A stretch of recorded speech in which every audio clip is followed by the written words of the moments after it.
Welcome back to Rink here at Forever Blueshirts. I'm Jim Cerny, and we are hanging out today with Pierre McGuire, a guy who's got his name on the Stanley Cup and knows everybody that you can imagine in the National Hockey League. Pierre, thanks for a few minutes today. Oh, it's really nice to visit with you, Jim. Thanks for having me. Absolutely. So, I mentioned you got your name there on the cup, but you got to see the Florida Panthers do it again. And man, did they steamroll the Edmonton Oilers pretty much, except for a couple blown leads there. They had this thing beginning to end. And as Matthew Tkachuk said, are we talking dynasty, Pierre? Well, in the salary cap era, you have to think about that for sure. 3 straight trips to the Stanley Cup final. Tampa's done that very same thing. Chicago never did that 3 straight times to the final. Right. Boston never did it 3 straight times to the final. Pittsburgh did it twice, but never 3 straight times to the Stanley Cup final. So you look around, in the salary cap era, these would be as close as you're going to get to a dynasty. And I don't see them taking a huge step backwards either. Where I thought, Jim, they really dominated Edmonton, there were a few areas. One, experience and really strategy behind the bench, number one. Yeah. Number two, I thought their center ice play, if you look at the 4 center icemen for Florida, when you think about Barkov and Bennett and then down to Lundell and then finally to Nosek and even Nico Sturm, they dominated Edmonton through the middle of the ice, and their matchup capabilities were phenomenal because of that. But the biggest thing is goalie versus goalie. Yeah. Whether Edmonton had Calvin Pickard in goal or whether they had Stuart Skinner in goal versus Bobrovsky, wasn't even close. So you look at it, just pick 3 different areas where Florida had hands down a huge, and that's why I thought there could have been a sweep. I said it before the series, and most people in Canada were ready to, hang me. But the truth is that I didn't see how Edmonton matched up against this team at all, especially this year. And they didn't. They really didn't. Last year they fell behind 3-0, and then they just kind of pecked away at it. And even Paul Maurice joked about it, this year when he was asked, before Game 6, so what does it feel like, being here the day you can win the Stanley Cup? He's like, yeah, well, this is, we did this 4 times last year. We got it right once. Yeah. But there was a whole different vibe to this Panthers team. When they were down 2-0 to Toronto, I never felt that they weren't somehow in control, that they weren't going to get this done. And that speaks to the greatness of the team. That's from the coach. That's the buy-in all the way through. And the thing that I don't think that Florida gets enough credit for, everybody talks about how they grind you down, and everybody wants to point to that great Paul Maurice video of him. You keep grinding until it's Game 7 and they've got nothing, and that's a massive part of what they do. But they are a hell of a talented team. Lines 1 through 4 throughout their entire D, the way they activate their D. I don't think they get enough credit for actually how skilled that lineup is to go on top of that just relentless mentality they come at you with. That's really well said, and I agree with that, Jim, 100%. The other part that nobody talks about, standards start at the top. So you got Vinny Viola as the owner, and he's a West Point guy, and he's a stickler to detail. Then you go down to, obviously the management team led by Billy Zito, but you put Paul Fenton into that group, a former NHL GM that helped build the Nashville Predators. You look at Rick Dudley, who's, close to 80 years of age, and the amount of time he's put into hockey and how much he puts into the character issue when they go out and acquire or draft players. And then you go down to the coaching staff, then you go to the scouts, and you go to the trainers. So in the best organizations, Jim, owners own, presidents preside, managers manage, coaches coach, players play, trainers train, scouts scout. When you have that chain of command, you can have success for a long time. And Florida has that right now. They don't have major leaks coming out of their organization. They don't have owners trying to be the general manager. They don't have presidents trying to be the coach. They don't have general managers trying to be the head scout. They all understand the lane they have to stay in, and because of that, they're going to have a long run here. I'm not saying they're going to win the Cup every year, but they're going to be really competitive for a long time. Yeah, and after Game 6, amid all the hoopla on the ice and everything, obviously everybody's spirits are high. You feel like you can do anything. Bill Zito was asked straight out, so, you got these 3 free agents. You got signers like, we can sign them all. We can get it done with all 3 of them. Can they get it done with all 3 of them, Pierre? They can if some of the guys are prepared to give discounts. So let's say it starts with Sam Bennett, who obviously has the potential to be an unrestricted free agent on July 1st. I think he's staying in Florida. Let's go to Brad Marchand next. If Brad's prepared to maybe not take as much as what he could get on the open market, then I think he can stay. The big question mark is going to be on Aaron Ekblad. Jim, he's a lifelong Florida Panther. He's a first overall pick. His entire career has been spent in South Florida. I'm sure he's got amazing friends around the area. And so that player might say, you know what, I'm prepared to play for X. And if he is, then they can keep all three. But if they all go to where they're supposed to be market value-wise, they won't be able to keep all three. But if players are prepared to, say I'll take $3 million less, or I'll take $2.5 million less, then maybe they can. Maybe they can. Which is incredible, but that speaks to the culture, that's well there. If you're right, if somebody's willing to take on, less money, because nobody takes less money. Well, I know people don't like to talk about it, and I totally agree with Commissioner Bettman, by the way, on this taxation versus no tax. I've been talking about this taxation issue for almost 15 years because I could see it coming. I spent a lot of time traveling all over the league, and I saw what happened when Vegas came in the league, and I used to hear the buzz from the agents, no tax state. I saw what happened in Nashville and Tennessee, a no tax state. I saw what happened down in Tampa. I saw what happened down in Florida. Jim, I used to go do games in Florida where there might be 8,000 people in Sunrise building, and I would say half of those people were fans of the visiting team that happened to be down in Florida to get a suntan and play at the beach. So, people can talk about all this taxation stuff, but where I would caution everybody is it does play a role. It's not the biggest role, because you can be in a tax-free state and identify all the wrong players, and it doesn't matter. You're never going to win. Right. If you identify the right players and you utilize a no-tax strategy in recruitment, it can help you. So you're working on the Sick podcast, the NHL version with Jimmy Murphy. And you guys had Chris Kreider's agent on earlier this week. And I really enjoyed, first of all, he's great. He covered so many different topics and everything, but talking about why this trade to Anaheim, why it's good for Chris. And I've known Chris since the day he was drafted, with the Rangers. And, it was one of the first interviews he did when he came to the organization when I was there. And, I've been with him through all these years. It pained me so much to see what happened last season, to see his name float out there. He's a type guy, him. He plays everything close to the vest. It's organization first for him. And to have his name out there in the trade rumors and that trade memo and everything. I mean, you talk about botched situations to a total first-class guy. That was it. And hurt his production. Physically, he was hurting everything. It's a big wind up to the fact of how big an opportunity is this for Chris, that now he can throw his arms around. That's behind him as much as he wanted to stay. How big an opportunity for Chris, and how important on the flip side was it for Chris Drury to do this, to free up that $6.5 million a year? Well, let's take the second part first. I think Coach Drury, or Chris Drury, had to go out and do something pretty substantial. There was a lot of underachieving that went on with the New York Rangers last year. I think you know it. I know it. The fans know it. Very disappointing year for them. Peter Laviolette and his staff obviously paid the price for that. Mike Sullivan's coming in. He's a great coach. But Chris Drury had to do something. And so this is probably the first salvo of a few more things that Chris Drury is going to have to do. Some of it's going to be fan favorites, and some of it's not going to be so popular with the fans. That's just how it works. You can't run your team based on what the internet says or what the media writes. You got to run your team based on what you think is right. Yeah. And if you're the general manager of a team, especially an Original Six team in a major market that's critically important to the well-being of the league, which the New York Rangers are, and you could see it, Jim, based on the TV ratings that happened this offseason, which were not good. Yeah. And that is not a reflection on ESPN or TNT.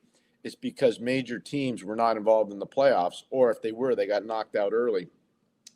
So Drury's got a lot of stuff to do, a lot of fence mending, but getting Mike Sullivan in there as a coach is a first good step. It's a great step forward for the Rangers. In terms of what this means to Chris Kreider, I would say this is a huge thing. He's going out to a team that's got a chance to really significantly improve. Yeah. We just talked about Florida Panthers depth down the middle. If you go evaluate the depth down the middle of the Anaheim Ducks, and let's just say they decide Cutter Gauthier is a centerman, and you go 1, 2, 3, 4 down their roster down the middle, that is a scary. Start with Leo Carlsson, go to Cutter Gauthier, then go to Mason McTavish, and then you choose whomever you want to be your fourth center. They just signed Nikita Nesterenko to a 2-year deal at less than $800,000 a year. He's a heck of a player. He's a New York kid that played at the Lawrenceville School and then went to Boston College. Yeah. So they got a lot of stuff going on, Jim, there in a positive way. This is huge for Chris Kreider to be that mentor that I know he can be that good player that I know he can be. And you put him on that power play, and they got a chance to have an unbelievably electrifying power play. This is huge for Chris. I'm so happy for him. But this is what your listeners and viewers need to know the most, and I think you know this. Chris Kreider didn't have it in his contract to go to Anaheim. That was one of the teams where he didn't want to go. Yeah. Chris Kreider chose to go to Anaheim because of one thing, the recruitment of Joel Quenneville. And you can talk about all the other stuff, the sunny weather, the beaches, the good young players, everything. He doesn't go there if Joel Quenneville's not the coach. So you're not saying it was the chance to carpool with Ryan Strome again? All those former Rangers, whether it's for Toronto, whether it's Strome. I think one of the biggest thing, honestly, and I know people, that's a good hook to get people into the story. I think Alex Killorn, who's also a Matt Cater client, had a lot to do in the recruitment of it. Leo Carlsson, who's also a Matt Cater client, he had a lot to do in the recruitment of Chris Kreider. And for a guy to wave and say, you know what, that's not on one of the teams I want to go to, but I'll waive that to go there. There was a lot of recruitment that went into this. And you know what it reminds me of, Jim? I got to tell you quickly. When Daniel Alfredson, who was a captain of the Ottawa Senators, a player that I had the honor and privilege of coaching when he was Rookie of the Year in the league, back in the mid-1990s, Jim. So we're all dating ourselves now. The Detroit Red Wings signed him at the end of his career. And it's because of the peer pressure and the recruitment of all those great Swedish players that he had played internationally with and had won the Olympic gold medal in 2006 in Torino. So that helps, that recruitment. That's what the Rangers need to get there. They used to have it. You know, now they got to get back to that. But for Chris Kreider, I couldn't be happier. Jim, I know you know him really well. I'm sorry to be long-winded on this. It's an emotional topic. I think the Kreider family are phenomenal. I know the mother and father really well. I've known Chris forever. You know, you go back to the 2011 World Junior, actually 2010 World Junior in Saskatoon and Regina. Chris Kreider was a big part of the U.S. winning a gold medal there. So I knew Chris at Boston College. I knew him at the World Junior. I think I called his first NHL game playing for John Tortorella with the Rangers. So, I mean, you get to know these guys over time. It's an emotional thing, but I think it's a great thing for Chris. Yep. And I totally agree. And I think a lot of times a player like him, 13 years with the Rangers, drafted in 2009, they only know one thing. And then once they get that opportunity to go somewhere else, Brad Marchand, right? You know, Brad Marchand, he wanted to be a Bruin forever, no doubt. And yet he gets this fresh opportunity. Now, granted, that was the greatest opportunity he could have ever walked into. But, you know, so that's an extreme example. But yeah, you know, sometimes, you know, that's what a player needs. They don't know that they need it until they get it. So flipping ahead to the other side again, this is probably the first shoe to drop. Or you can argue the JT Miller trade probably was really the first shoe to drop of the big moves after Trouba and Goudreau were removed from the roster. Mm-hmm. What do you think is next for the Rangers? You know, Panarin, Zibanejad, people love throwing those names around. These guys have pretty ironclad no-move clauses and not easy to move with those deals anyway. So if you take them out of the mix, are you in the camp believing that the rumors are true? Keandre Miller could be the next to go? I wasn't going to use a name, but I was going to say there's got to be some fence mending done with that defense. Yeah. The one thing that stood out to me, and this is not a knock at Peter Laviolette or at Phil Housley or at Dan Muse or at Michael Pekka, all guys I have a lot of respect for. Something happened in New York last year where guys didn't get better. Keandre Miller didn't get better. Braden Schneider didn't get better. Adam Fox had a pretty pedestrian year. I think you would agree. Yep. So you look at all the stuff, and I'm just focusing on the defense now. Yeah. Something happened there last year where guys didn't get better. And I was talking to Paul Fenton, who's the assistant general manager of the Florida Panthers yesterday. I said, the one thing that people aren't talking about with your team, your guys, especially Nico Mikkola, who used to be a New York Ranger. Yep. Nate Schmidt. You look at all the players, Kulikov, all the guys back there, Aaron Ekblad, they all got better. Forsling. Yeah. All those guys. All of them, they all got better. Sylvain Lefebvre, who coaches their defense, he got empowered to make their guys better. And they all did get better. He simplified the game for them. And I know Phil ran the defense there. This is not a knock at Phil at all, because I think Phil's really good. Phil coached Seth Jones to a World Junior Gold over in Russia, which is a hard thing to do, back in 2015. So, I can go back a long way with all these guys. Something happened, and the Rangers need to fix that. And I think potentially, which was a very different kind of hire, David Quinn can be that guy as an assistant coach. Yeah. Potentially he can be. So, Jim, the biggest thing about the Rangers, there's got to be some internal evaluations, hard questions. Why didn't a lot of our guys get better, especially our younger guys? Where was Lafreniere? What happened to Alexis Lafreniere last year? Yeah. That's got to be asked. The one kid that I would say did take huge steps is Will Cooley. I think you would agree. I think Will Cooley had a heck of a year. But I look at all this stuff, Jim, and, you watch the Rangers as closer than anybody. I hope you would agree that a lot of those young guys didn't take the last big step last year, and they need to. So the tough part here, and there's a lot of tough decisions that Chris and his staff have to make, and of course now with Sully's input as well. Miller is right there. Everybody's talking about, not everybody, but a lot of people are saying, let's get another look at new coaching staff. Let's give him a 2-year contract. And, obviously he'll get a bump in the salary, but we're not making the long-term commitment. Oh yeah, that 2-year contract that you're talking about walks them right into unrestricted free agency. So the decision and the evaluation process almost has to be made now.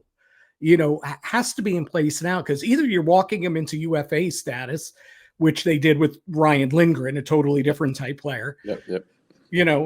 Or do you say, no, we've seen what we've seen, and there's been this regression, and, the hockey IQ may not be there, may not match up to the physical tools and everything. It's time to move him. It's a really make or break decision here. I think it's a massive decision. You don't want to get caught trading this guy who's going to end up being, a top 4 stud the rest of his career. But you don't want to get stuck with a guy that never, that may have plateaued for some reason and can't get past that. Again, how difficult these type decisions are to make. I think this is as critical a decision as Chris and his staff are going to have to make. Well said. And so, Jim, here's the one thing I learned a long time ago from Craig Patrick and Scotty Bowman and the late Badger Bob Johnson. If you're going to run a team, you need to be an expert on your team. You need to know more about your players than anybody else does. And if you're Chris Drury and you don't know more about Keandre Miller, or you don't know more about Braden Schneider than maybe a pro scout for another organization or a general manager for another organization, you will always miscalculate on the player. Yeah. And that's when you see these one-way trades and people are like, how could that have happened? It happened because the general manager was getting questionable information from different people internally, or the general manager didn't make the right character assessment or athletic assessment of the player. And so if you're not an expert on every person that's in your organization, you're going to have a problem as a GM.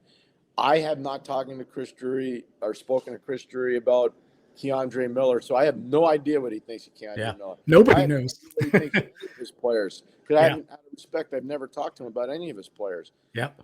But I would say this: if they miscalculate on him and he goes somewhere else and does what Seth Jones did this year in Florida, or if he goes somewhere else and does what Nico Mikkola did in Florida, that's going to be a problem for the Rangers. Yeah, Matt's, and again, circles back to, I think it's as important a decision as he makes. We're hearing a lot of rumors too about, Lafreniere, the Montreal, the Canadian media, they're fired up. They're like, he's a perfect fit. Bring him back home and, we'll give you X, Y, Z or whatever. To me, that's a little, I wouldn't rule it out, but I don't think that's in their plans. I think they saw enough of that breakout, quote unquote, 2 years ago. For sure, they need to understand what happened last year. But at 23 years old, I just don't see Alexis Lafreniere getting moved this offseason. I don't either. I'm glad to hear you say that, because you would have your finger more on the pulse than I would. I've been pretty busy with the Stanley Cup playoffs. But, I would agree with you. Here, I know people are going to say, come on, no way, McGuire, you're out of your mind. Go watch the development of Jarome Iginla when he was in Calgary, when he came out of Kamloops. And look, there was a lot of this, and there was some of this, and there was a lot of plateau. Younger player, this is not a league. Everybody says, oh, this is a league for young players. It's hard for young guys to dominate. It takes 2 or 3 really elite seasons of training and getting physically strong and quicker to be able to play in this league. This league is so hard. I've been around this league for 35 years.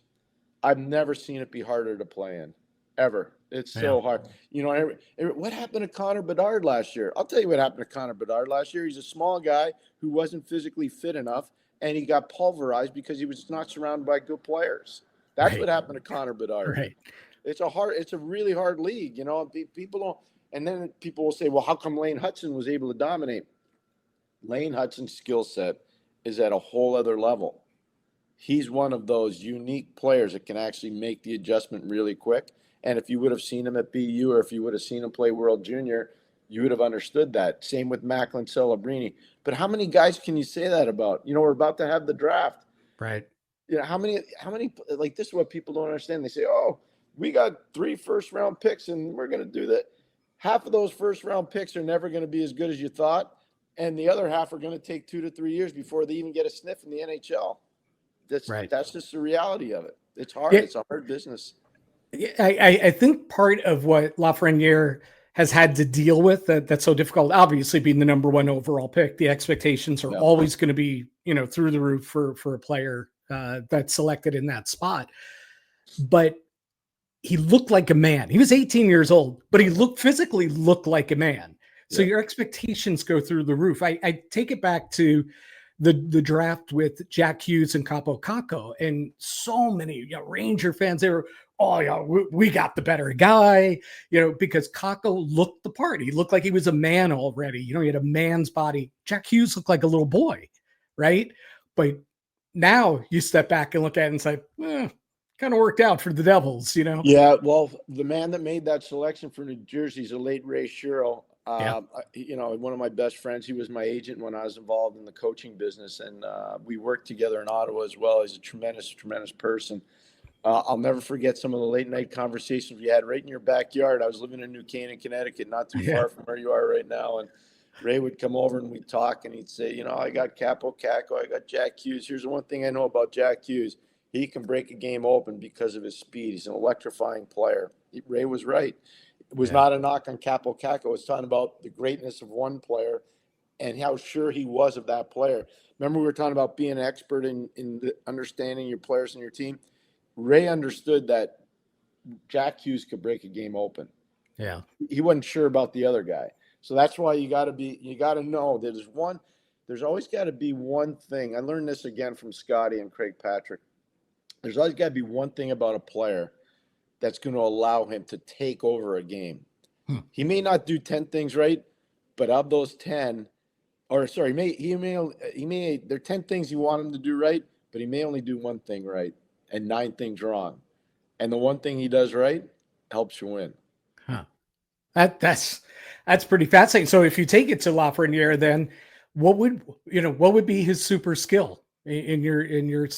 I think he's got to be one of those players that dominates board play and dominates slot play because of what you had spoke about before, Jim, with his size and his strength. The fact he looked like a ready-made player coming into the draft year, 2020. That's what he needs to do. That's what I always said this, and I don't know how many people actually said this about Lafreniere. He reminded me so much of Jarome Iginla at the same age. Yeah. Now, Jarome went and took off and became a Hall of Fame player, obviously. Lafreniere's not there yet. There's a long way from the go. But what Jarome did really well, dominated the boards. He dominated with his shot, and he dominated in the slot. He was really unbelievably strong physically.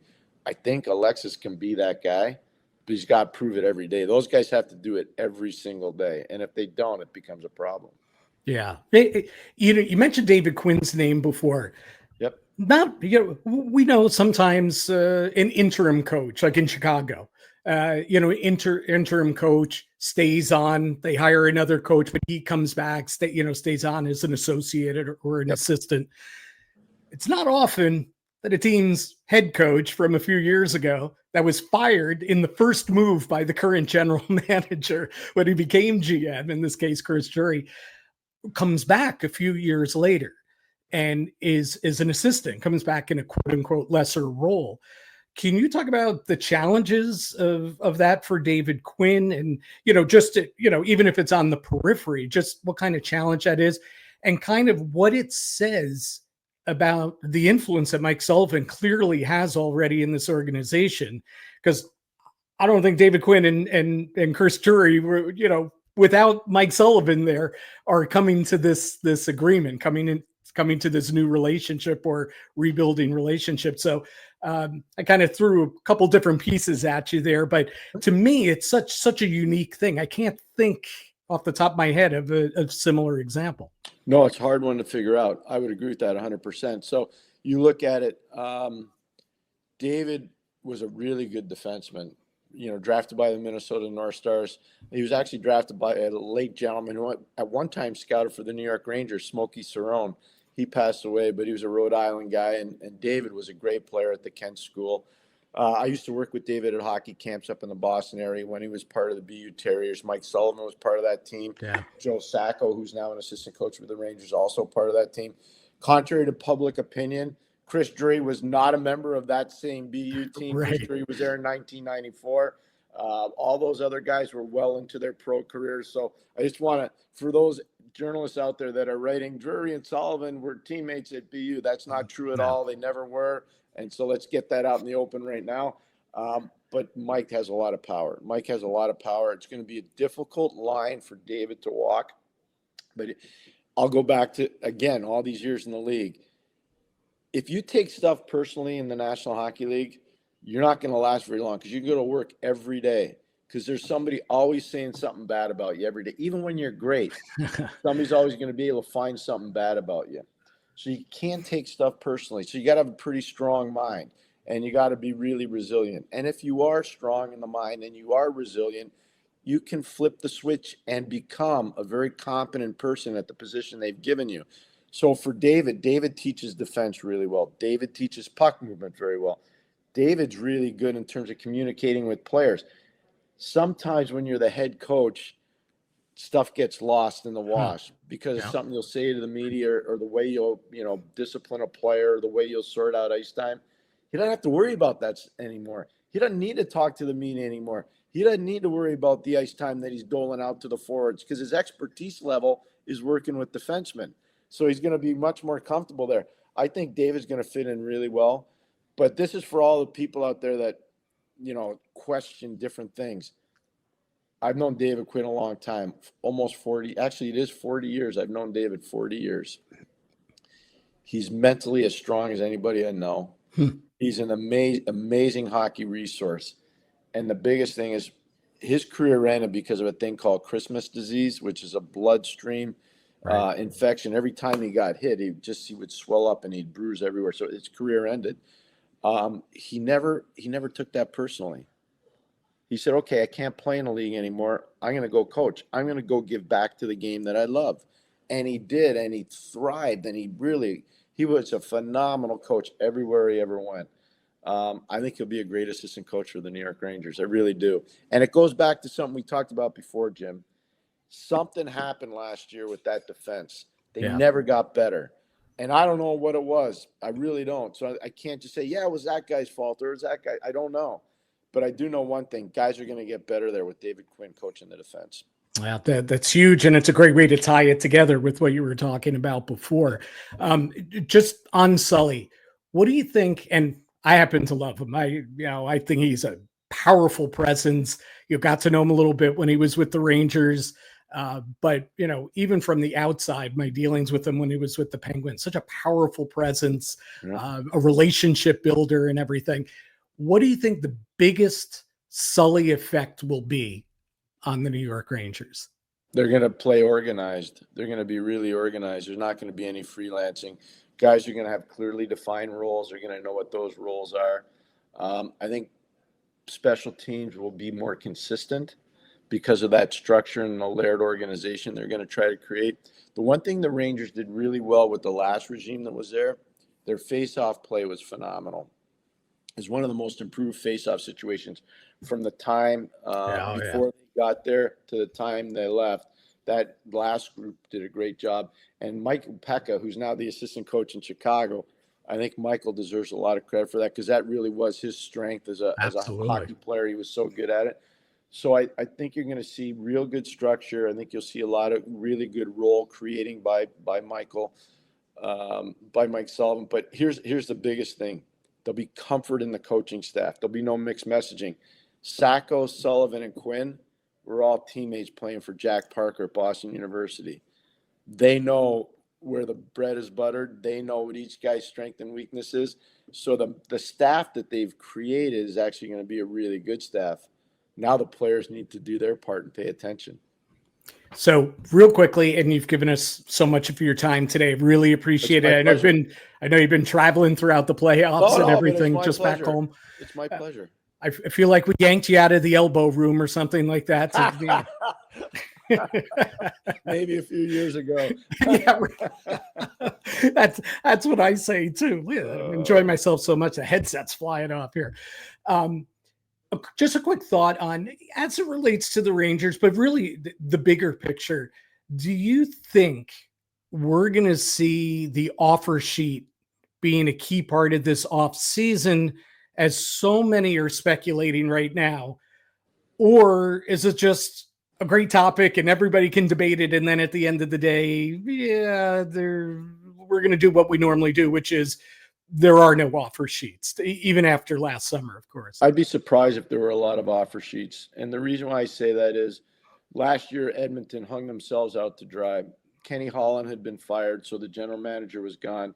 Jeff Jackson was in neophyte when it came to management. He didn't have a lot of experience. He didn't know that, St. Louis knew that organization really well, talking about Edmonton.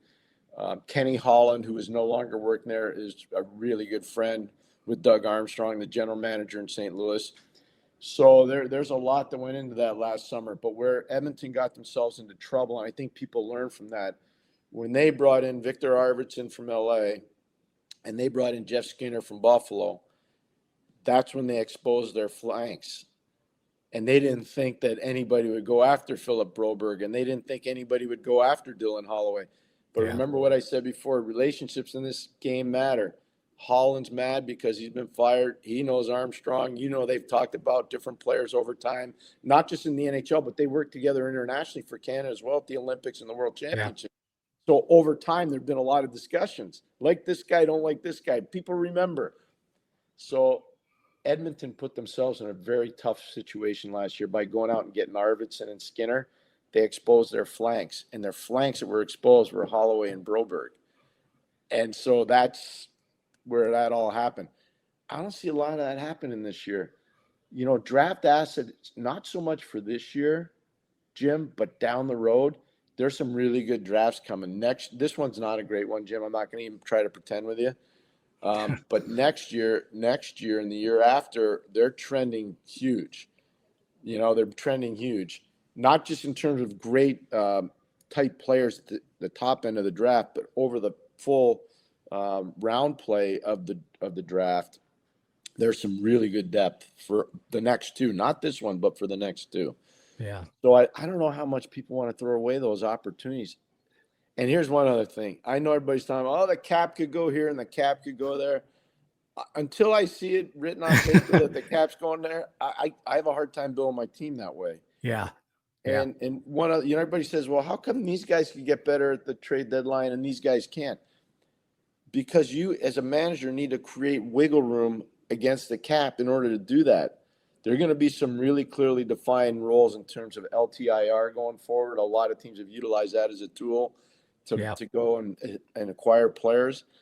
I think you're going to see that loophole tightened up pretty significantly going into the next collective bargaining agreement. So that's why you asked me, are there going to be a ton of these, group 2 or restricted free agent offer sheets? I have a hard time believing it. Yeah.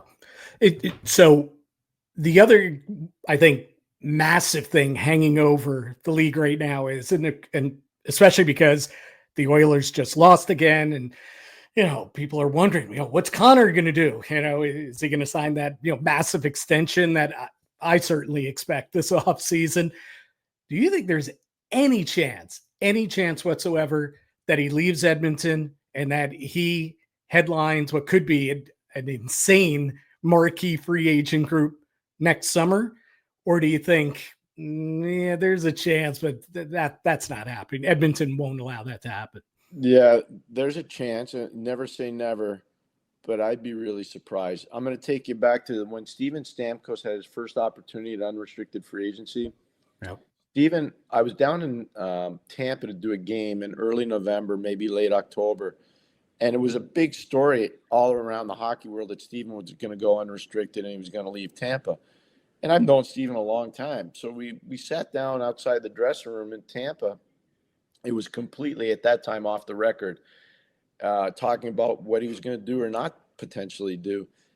And he said to me, Pierre, I got to ask you a question. Like, if you were me, would you leave Tampa with the coaching staff we have, with the ownership group we have, with the great players we have, with the quality of life that we have, the fact that I just built a home here? And I said, probably not. He goes, yeah, you think I'm leaving? I'm not leaving. So I said, I know this is an off-the-record conversation. Can I use this? He goes, I want you to say it on TV tonight. And I didn't feel comfortable doing that. But I think 2 weeks later, I said something along those lines. And here we are, 7 to 10 years later. And I feel really telling you, everybody said, oh, he's going to Toronto. He's going to Toronto. Yeah. And, when great players recognize they have unbelievable opportunities in the city they were drafted in and they have a chance to really create a legacy, I think it's hard for them to leave. I think unfinished business plays a big role in a lot of this. Draisaitl has an amazing relationship with McDavid. I just don't see it. But I know it's going to be great for, hot stove in it. It's going to be great for podcasts.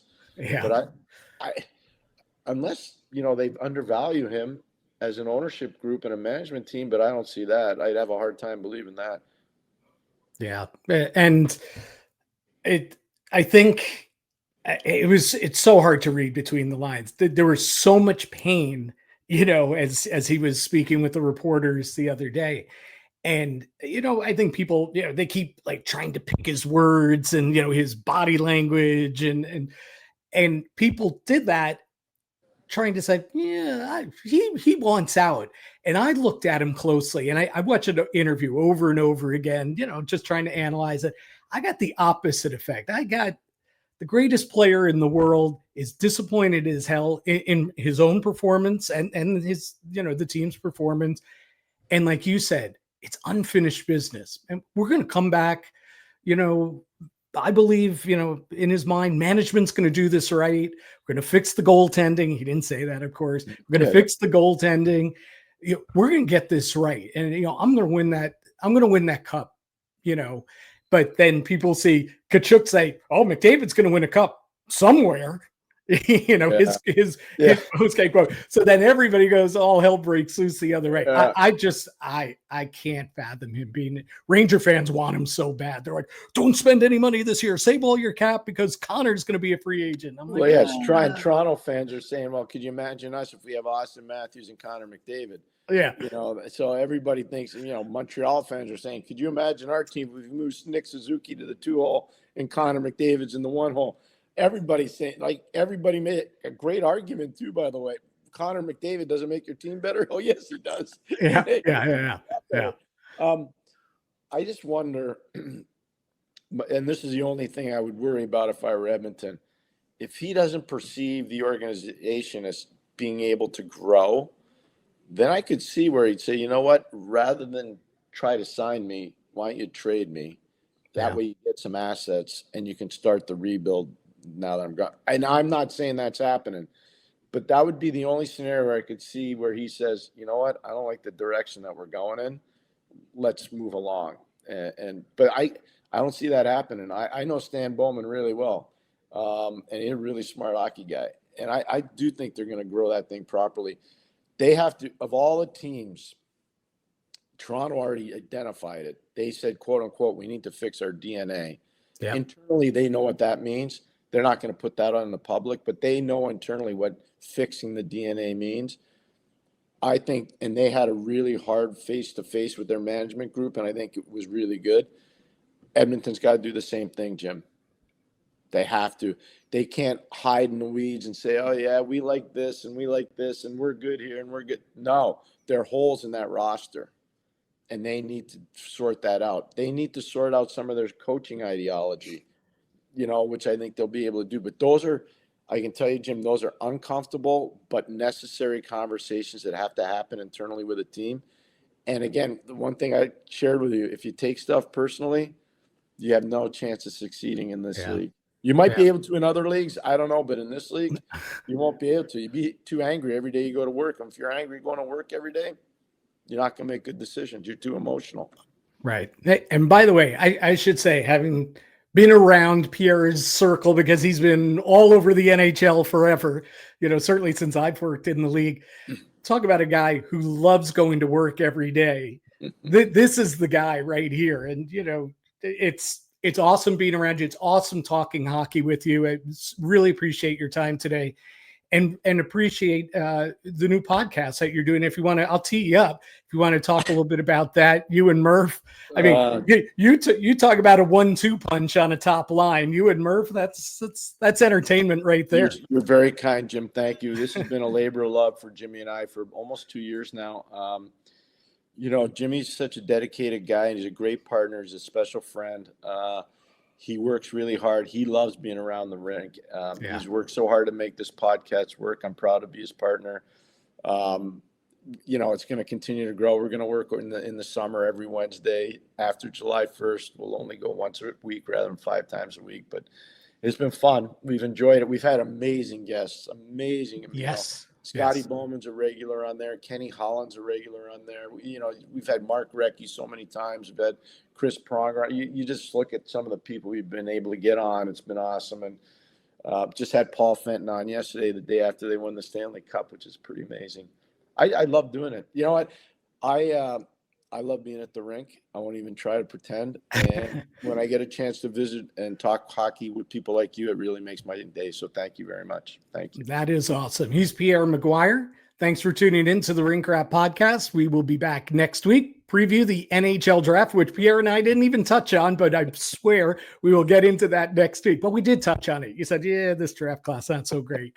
So we did touch on it a little bit. We'll dive into it deeper next week and also talk about July 1. Free agency. What trades Rangers play? Some hockey trades would be nice, not just dumping salary. Let's see what the Rangers and Chris Jury have up their sleeves. Pierre, thanks again for all your time today. My pleasure, Jim. Anytime. Thank you for having me.